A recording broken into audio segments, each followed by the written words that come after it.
ಶೇಷರಾಮಯ್ಯ ಅವರಿಗೆ ಸ್ವಾಗತ ಕೋರುತ್ತಾ ನಮ್ಮ ಪೌರ ಕಾರ್ಮಿಕರು ನಮ್ಮ ಮಹಾನಗರ ಪಾಲಿಕೆಯ ಸಮಸ್ತ ಬೇಡಿಕೆಗಳನ್ನ ತಮ್ಮ ಸಂಘಟನೆ ಮುಖಾಂತರ ರಾಜ್ಯ ಸರ್ಕಾರಕ್ಕೆ ಎಲ್ಲರೂ ಬರ್ರಿ ಇಲ್ಲಿ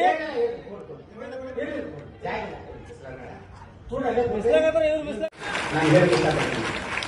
ಅದಕ್ಕಾಗಿ 365 ದಿನಗಳವರೆಗೆ ಉಪವಾಸ ಕೊಟ್ಟರೆ ಬಿಜಾಪುರದೊಳಗ ಆ ಬೇಡಿಕೆ ಇರಲಿಲ್ಲ ಅಂತ ಹೋರಾಟಗಳು ಸತ್ರ ಏನಂತ ತಾಯಿ ಮನೆ ಪ್ರೋತ್ಸಾಹ ಅಂತಕ್ಕಂಥ ಒಂದು ಉದಾಹರಣೆ ಇದೆ. ಇದು ಬಹಳ ಕಠೋರ, ಬಹಳ ಗಂಭೀರ, ಬಹಳ ಭಯಂಕರವಾದ ಧ್ವನಿ ಯಂತ್ರದ ಮಾತ್ರ ಸಕ್ಸಸ್ಫುಲ್ ಆಗ್ತದೆ. ನಾನು ಹೇಳಕ್ಕೆ ಇಷ್ಟಪಡ್ತೀನಿ.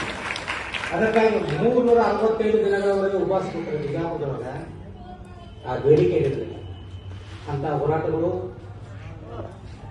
ಸತ್ರ